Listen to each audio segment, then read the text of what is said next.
Hi, I get to talk to a bunch of writers. This is so scary for me. Anybody out there also afraid of public speaking like this? Yeah, well, you're my support system, please. These two people I'm with, they're just amazing authors, and they have no problem. My heads are fine, so thank you. Welcome to Researching History for Your Stories. In this session, we're going to show you how to incorporate history into your novels to improve your story, your character, and your settings. Story, character, settings. Every story comes from human experience. Every character possesses a biography, and every setting, the best settings, have already been constructed. So you simply have to know where to find them, and that's what we're going to try to show you today. The different ways you can use history, no matter what you write. You write past. The past influences everything you write, whether it's romance, military, science fiction, historical, contemporary, futuristic. It all depends on the layers of information you want to give to your readers.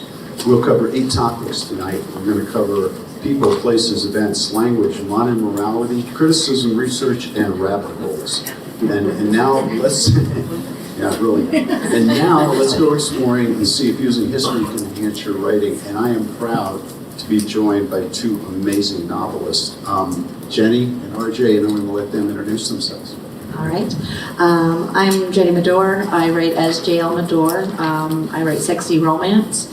And then I also write fantasy and academy as Auburn Tempest. In my series that we're going to be talking about today is about a modern Toronto girl who time slips back into ancient Pompeii. So it's set in 79 AD, and it is like a trilogy that covers the eruption of Vesuvius, and then the opening of the Colosseum, and then the death of Emperor Titus. So all based in history. And so yeah, there was a lot of research to do for that. I'm RJ. I write urban fantasy and other speculative fiction. I also write contemporary romantic comedy. Mostly today I'm going to be talking about 2 series. My magical romantic comedy with the Body Count series takes myth, legend, lore, history from all around the world, tosses it together, adds some magic, and gives it a good shake. And basically nothing is safe. And my other series is called Seeking the Zodiacs, and I change the world timeline at World War II and rewrite history up to modern times. Good. And I'm Clifton Slater, and my historical adventure series is the Blain Warrior Stories. It's a 9-book series that follows a young, hot-headed legionnaire through 265 BC up through the First Punic War. Okay, we talked about the topics. Topic number 1, people. When researching history, we read about real people. How do you mix real or mythical figures with your historical characters? Jenny? Well, I was actually kind of really lucky because I picked Pompeii. Because of the ash of Vesuvius, a lot of Pompeii and Herculaneum was preserved. So, whereas a lot of people had to do like a huge amount of digging, there's a lot of historical reference to what life in ancient Pompeii was like and the records of the people.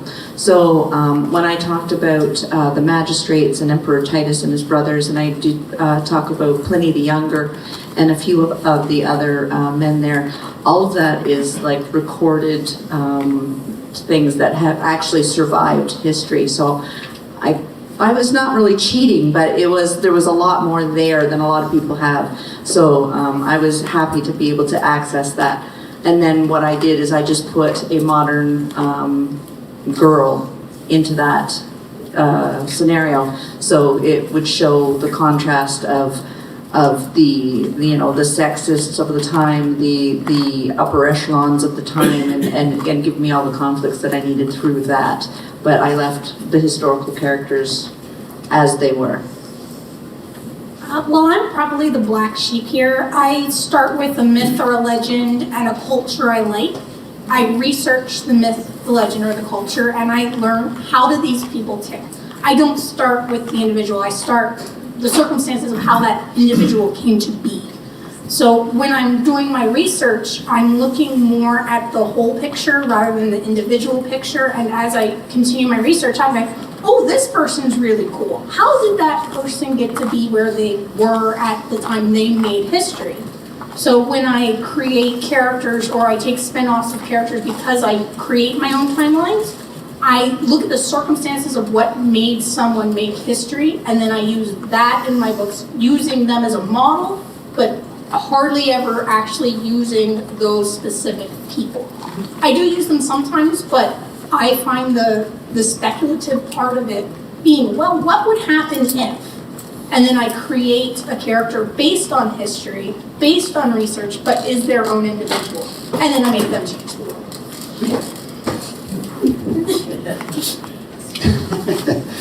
My main character is Zolero Cicera, and he is a powerful senator as a patron.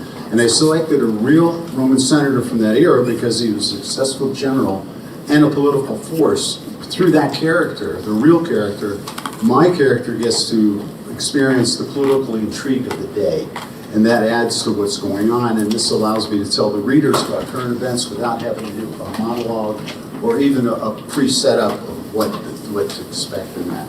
So our takeaway from historical people is this. You can see historical people can be major characters, minor characters, or simply ideas that launch your characters into different worlds. Topic number 2, places. Every story is set in a location, be it a castle, a city, or region. The setting is a place where our characters play. How do you research and use characters? Jenny?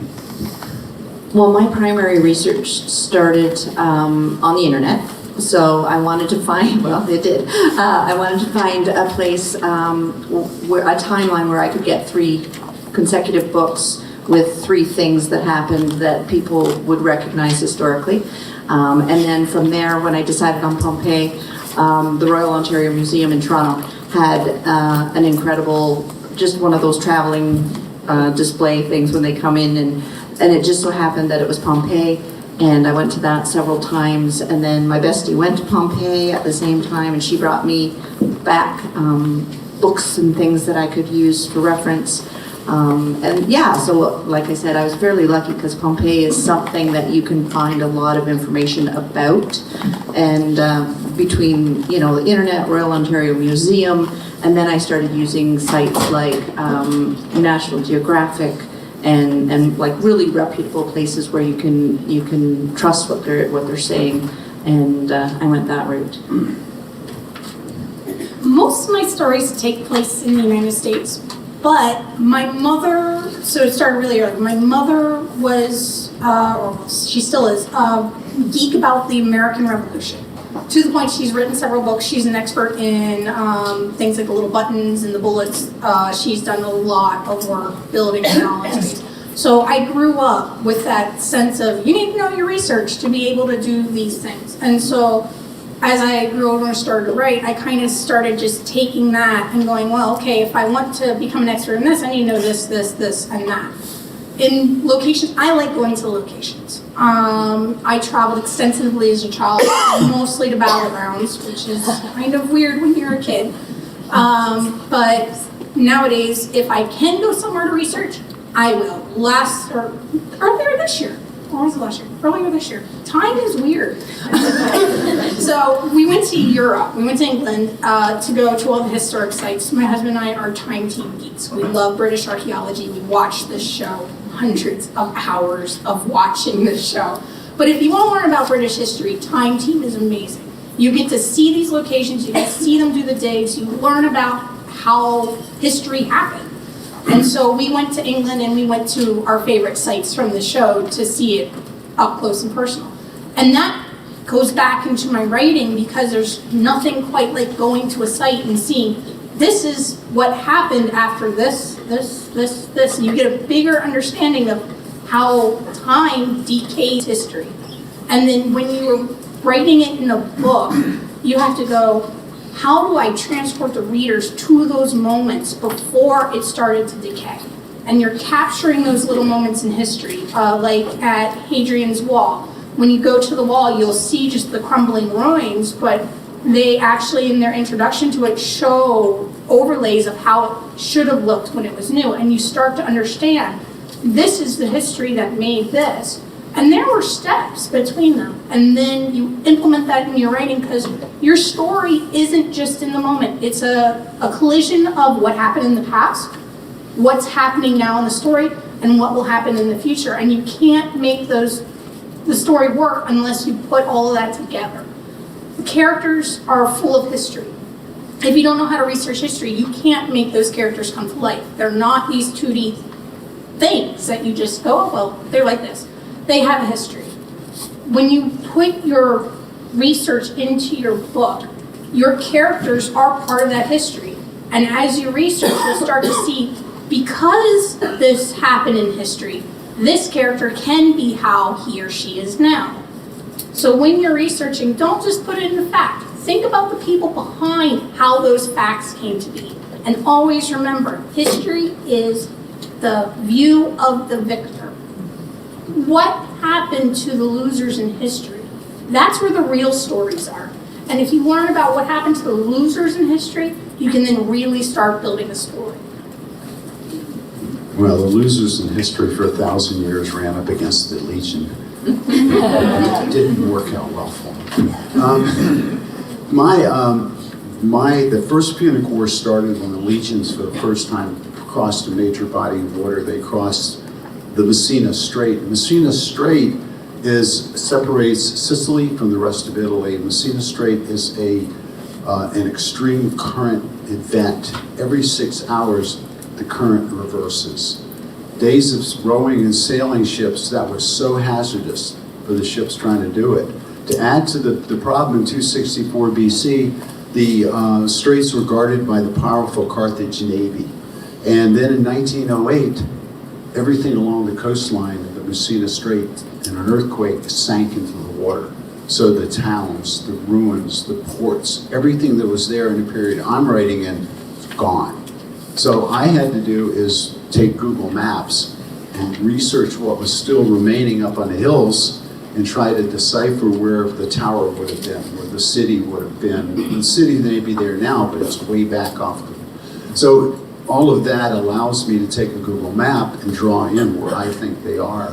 And from that, I can research a place, and it's just a fascinating place. So our takeaway is, as we demonstrated, place can be a background, place could be a specific setting for your characters, or place can be features that interact with your characters. Topic number 3, events. Historical fiction is telling a small story set in a bigger story of the day. Do you stay in the era, use events as framework, and veer off, or do you use events for history to enhance your story? Jenny? Well, for this book, for the first book, the historical event is the pivotal climax of the book. So Danica gets thrown back in time, and she's a relic thief. She touches a coin and is thrown back into ancient Pompeii. But she's a history buff, so she knows that she's just weeks away from Pompeii. Being covered in ash, and she knows that she needs to either get out of there or help them get out of there. But being a female, no one will listen to her. And when she's trying to explain what's about to happen, then she's cited as an alarmist, or but she's a white-faced girl who has outspoken tendencies. So yes.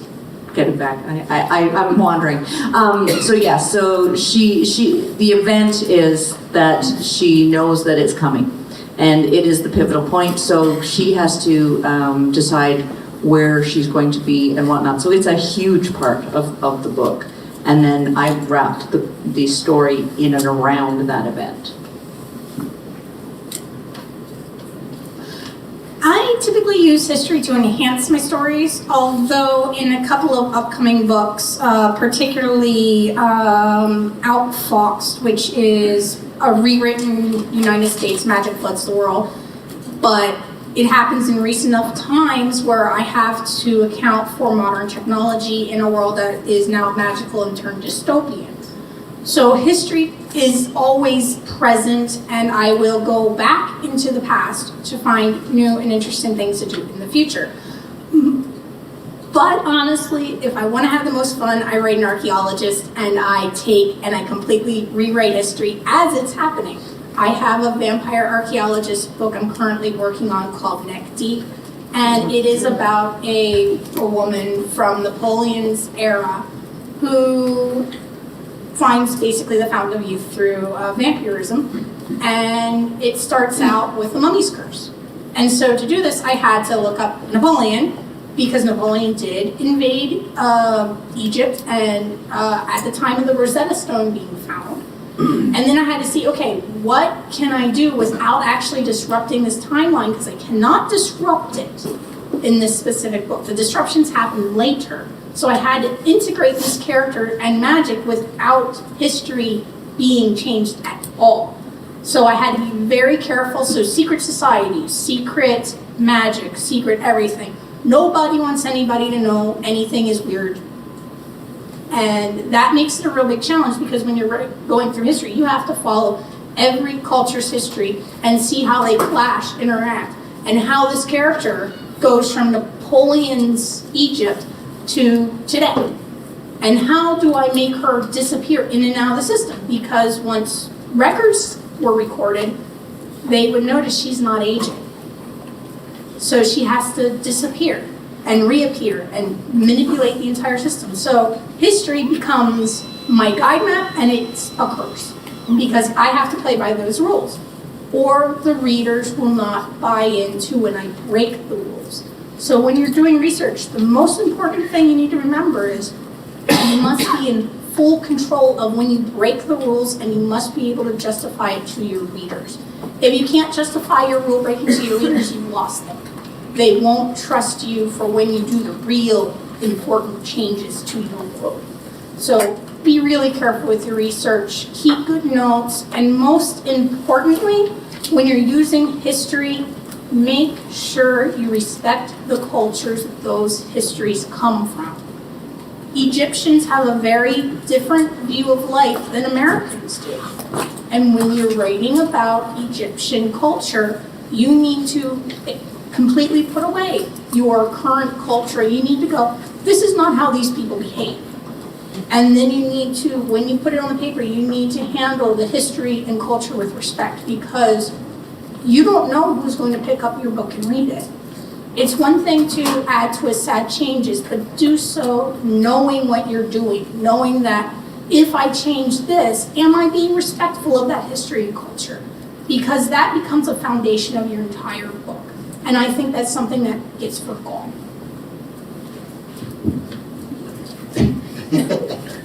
I'm terrible with the microphone. In Clay Warriors, they follow the build-up to the First Punic War. I research events, I create motivations and actions when I find gaps in logic. For example, when the legions crossed the Messina Strait, they ended up between a Carthage army on one side and a Syracuse army on the other. Now, Carthage and Syracuse had a lot of tension between them, but they also had treaties between them. Both of them didn't like the idea of the Roman Republic invading Sicily. So those two armies should have crushed the legion. They could have done it easily. They didn't. For some reason, they delayed. I took that delay and I created a situation with my character, intercepted a messenger, prevented the two armies from clashing, and then the real history was they jumped over the wall, beat one army, came back, spent the night, and the next morning jumped over the other wall and beat the other army. So they waited. So our takeaway from historical events is a historical event can be the end of a story, it can be a mystery in the middle you solve, or it can be a jump-off point to launch your reader into an entirely new world. Topic number 4, language. Accents, idioms, cursing, and speech patterns change from century to century. How do you use language in your stories? Jenny?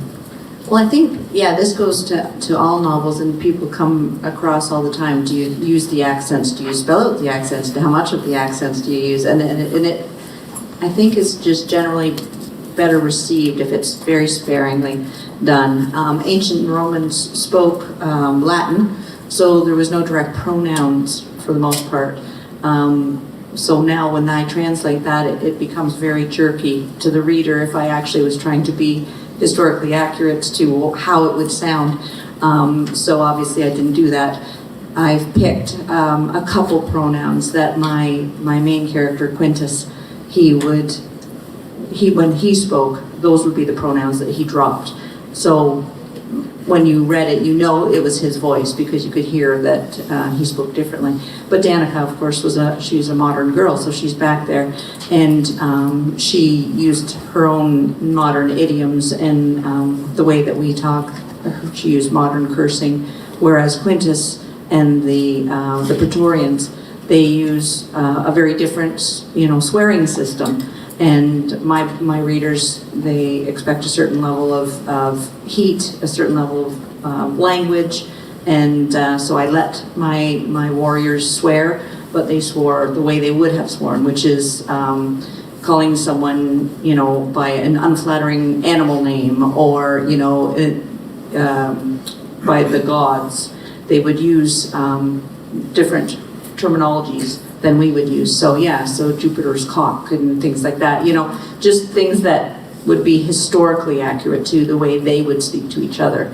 Your brother's a pig kind of thing, and they thought that was, the most insulting thing that you could say to them. But it was just very different. But yeah, you have to be aware of how they would speak to one another. I have a pen name, Susan Copperfield, and that whole pen name is dedicated to what happened if the United States devolved into a monarchy with a caste system, with magic, because magic's required. In The Captive King, I wrote about tribal cultures, Mesoamerican, and it involved a lot of research and history. Surprise. I specifically focused on the Maya and the Mexica. You know the Mexicas, the Aztecs. When I was going through, there's very limited information on some of these languages. They're quite dead. I have a book called The Maya Code, which goes into the Maya and their language and their culture and how their language evolved. It's one of the few older Mesoamerican languages that has a good written record. So I used this book plus going online and comparing Mexican culture with Maya culture and how they clashed, and finding a way to, using the confines of history, to meld these two cultures and have them meet in a non-violent fashion, which is a lot harder than you might think. It's they're both, the Mayan were not peaceful. Like a lot of people think they are, they're really not. They're very violent, just like the Mexico were. So I had to, in my storyline, they had a unification. There were actual sects, these tribes that got along, and they made unions. And I had to figure out how language would change if the two languages clashed. So I had to look at what we knew of the Mexican language from their origin, and then see what is the language structure. Can I make them match? They wrote in pictures more than words. So the answer is not really, but you can wing it carefully. So I had to wing it. I did use some words from Maya and from the Mexica very sparingly, because every time you use a word from an ancient culture, you have to explain the nuances of it. You can't just toss it in for flavor. Every word you introduce has a meaning that doesn't fit with our own. They have, like, marriage is not just, oh, they're married. Marriage to the Mexica was a life bond. You cheat on your partner, you are sacrificed on an altar. We don't have that same connotation in the United States. So when I brought in the words for marriage and the words for love, I had to account for the differences in our culture and their culture. So language is so important, but it's so hard to get right if you're going to include it. If you can't do it right, don't do it at all. But for cursing, I found some. I'm not comfortable in my novels cussing. I never have been. Cursing is something that's just for me personally.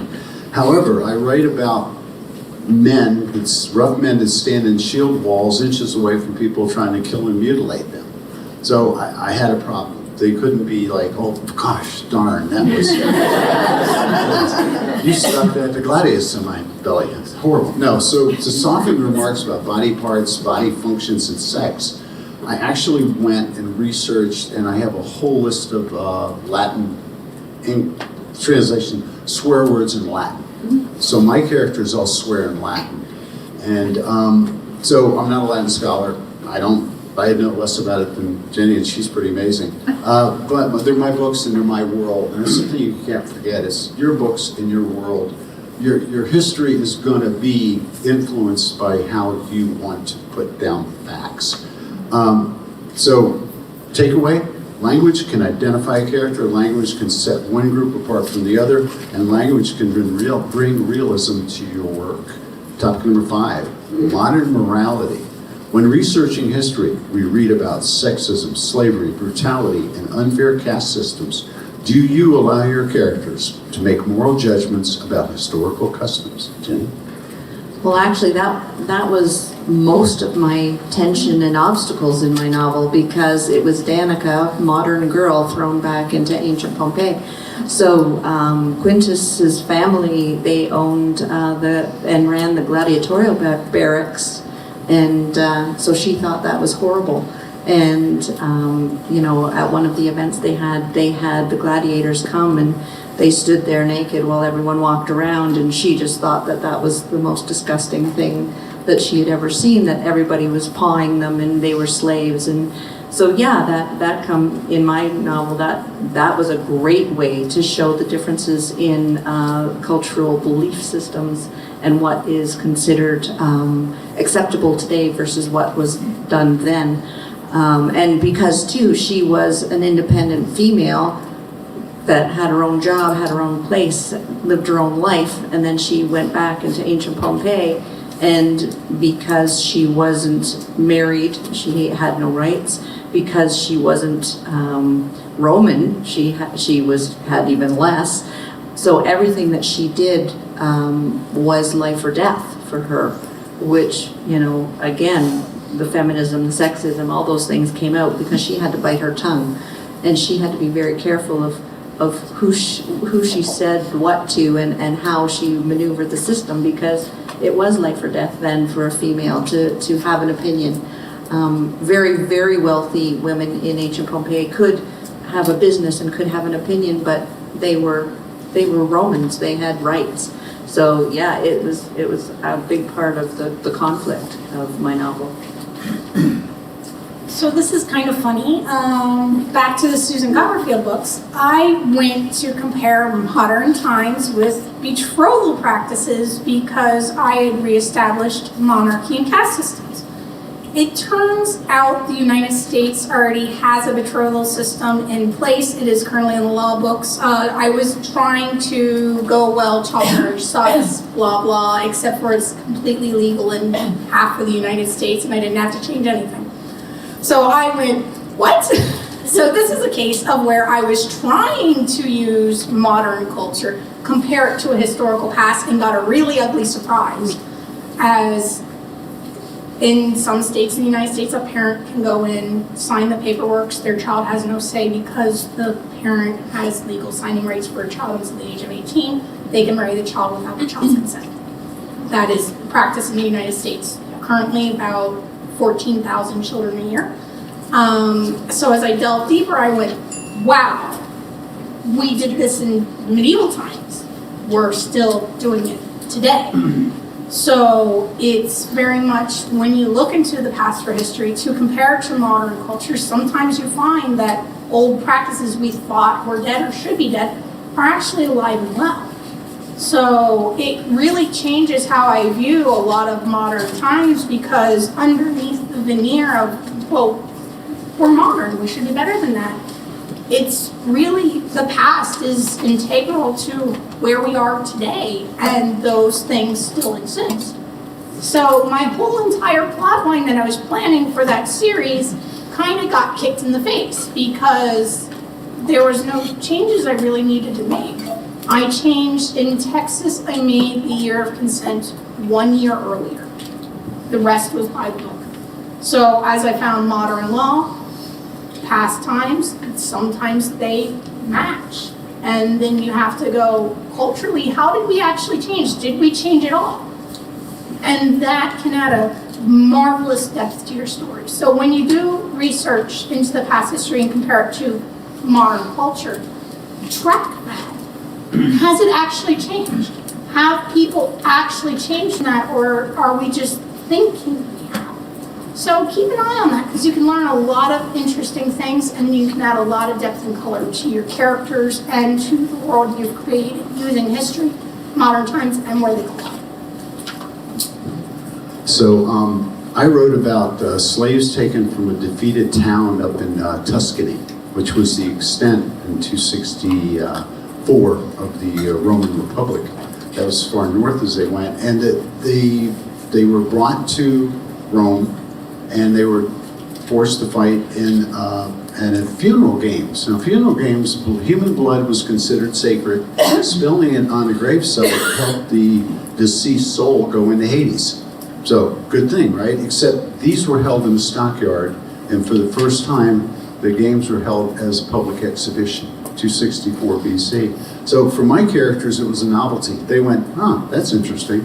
They had no objection to the spectacle because of who they are.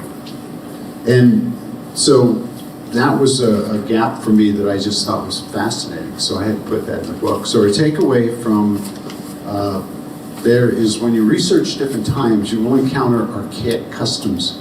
And then when you transfer that information to your story, you can choose to correct it, accept it, or fix it in your books. So what are we saying? Can you tell me now? Okay, so we have 15. Let's do one more. Okay. Topic number 6, criticism. Readers with knowledge of your era will pick at your depiction of history or the situation you present. How do you handle criticism, Jenny? Well, actually, I've been pretty lucky so far. My historical, I don't think I've had anybody really come back at me. Some people don't like the fact that, you know, she eventually has to support some of the gladiatorial stuff, but it worked in that story at that time. She was forced to accept some of their customs. But yeah, I think everybody's opinions are valid, and I think everybody has their own objections, and those are based in their own lives and experiences. So I just kind of take it that way. I know that my research is historically accurate, and I know I've done my very best to respect it. So I just take it as you know, one person's opinion. That's all well and good. Usually people say they love how well researched my books are, which is great. But there are times, such as in the Royal States world, where I do broach on things like the current customs around child marriage, and they assign morality to me based off of my fiction. And that doesn't set well with me because it has nothing to do with me. My books are not me, they're researched. I do, based on research, how things would fall together. Just because an author writes something does not mean they believe what they are writing in. And I think that is the one criticism that I wish people would just go away. They won't, so I just usually bite my tongue, and every now and then I remind my readers it's fiction. I don't, what happens in my fiction is not a reflection of me as a person. Okay. You know, I acknowledge my view of history is flawed because it comes through my stories, and I need to make an action adventure story out of it. And it can't be too logged down in historical facts. They have to be there. The story has to be there. But I'm writing historical adventure, not history books. And people that are critical of me, I know why. I mix Roman legion ranks with American military ranks. For instance, to me, an NCO that handles squads is a sergeant, and a sergeant is an OPIO. So some of the purists come down to me pretty hard. Also, when you write history, sometimes you're going to find yourself getting confused. Your readers get confused in the era. Most people write Roman legion, write 100 years later. I write Myth Republic, not the Empire. So our takeaway from this is, as Jenny said, everyone's opinion is valid to them. If you do your research and write honestly as you can, yeah, let's face it, critical, what was that word I write? Yeah, cynical opinions don't have to be valid to you. So, it's almost suck it. All right, we're good. So let's go to the topic number 8. If you're, those paying attention, we skip 7 for time. Rabbit holes. While researching for your book, you gather a lot of data. How much of the information do you actually use in your novel, Jenny?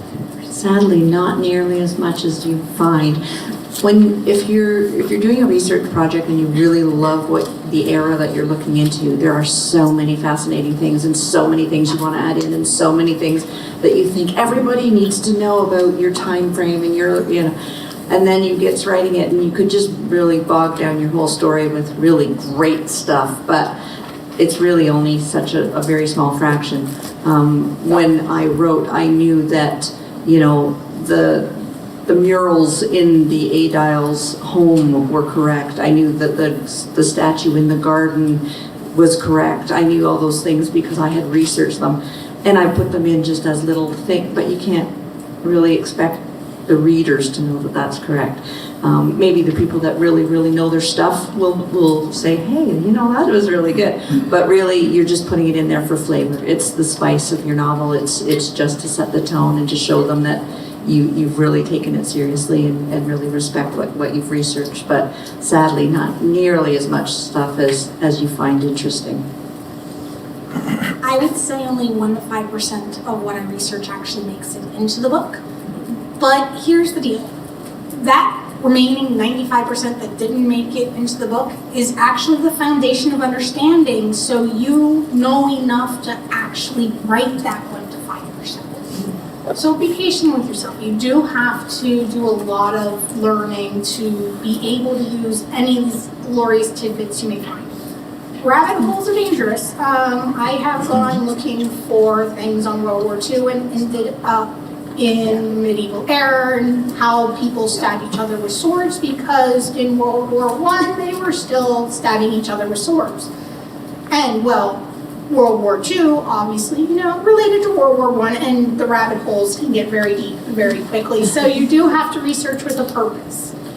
But have fun with it. You're only going to use a small fraction of what you actually learn, but that learning becomes a foundation for the future.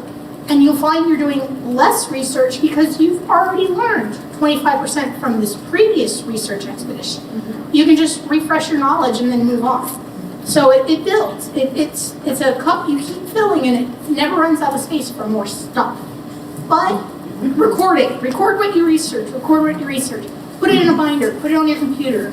Make a list of URLs you visited that you found were accurate and good. You don't want to have to re-research your research.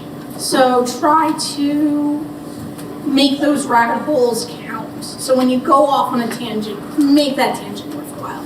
If you find you're not getting anything out of it, put the brakes on, go back to what you're doing, and do it right. So rabbit holes are fun, but make sure you are rabbit holing into something useful. Bernard Cornwell, who's my favorite historical fiction writer, says he does extensive research but only uses about 10% for his novels. I think I'm a little heavier than that, but I love my research. As a matter of fact, rabbit holes, one of my favorite rabbit holes I went down was felt. Felt is waterproof, it's warm, it's the oldest cloth known to man. And while it's found in ancient civilizations or various places around the world, felt wasn't used by every civilization. In order to make felt, you had to have fur or hair that had interlock on a molecular level.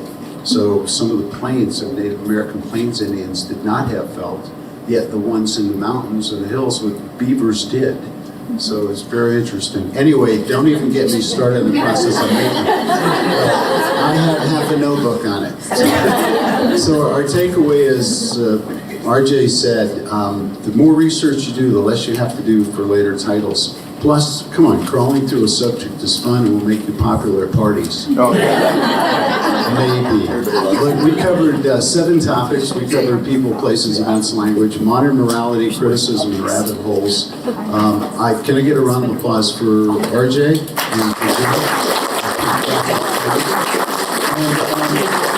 We have 4 minutes for questions. We're going to run out of time. When we do, we're all ready to go to the hallway and answer more questions.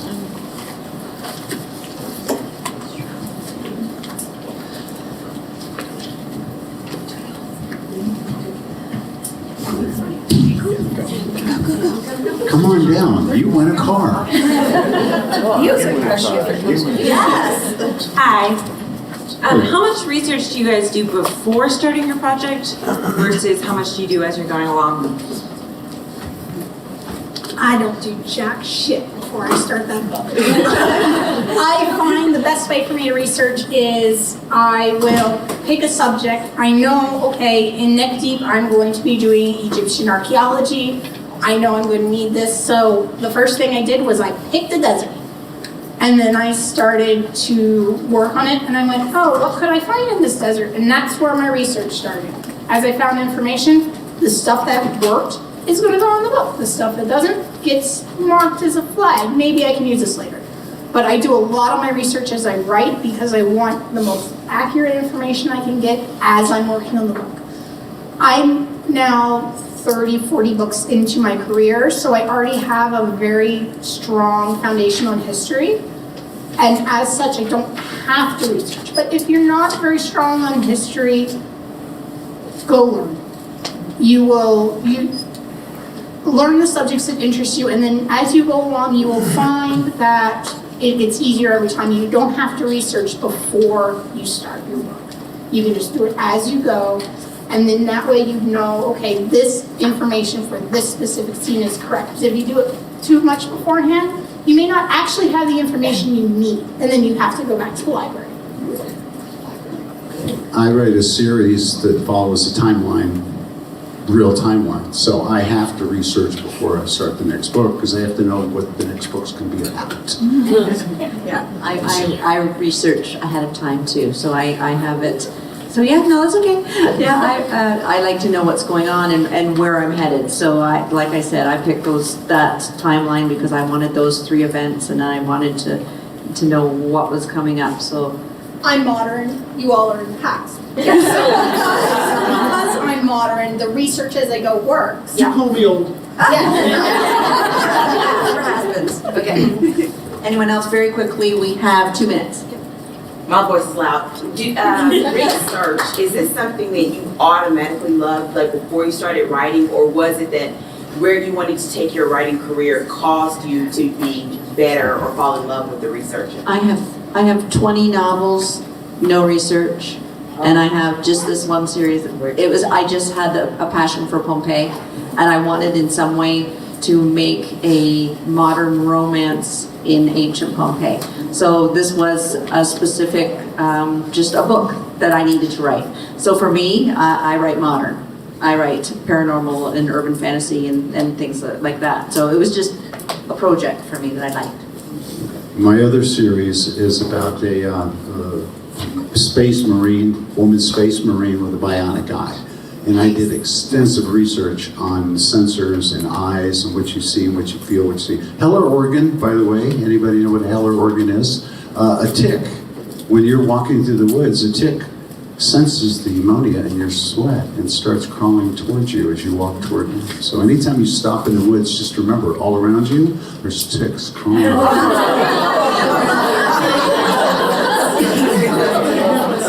I love research. History was the only subject in school I was actually good at. So it kind of stuck. But I liked writing, and then I liked not being wrong. And not being wrong means I have to do research. So since I just like being called out on historic fact, it naturally evolved. I need to research. 3 seconds, 2 seconds, 1 second. Good night.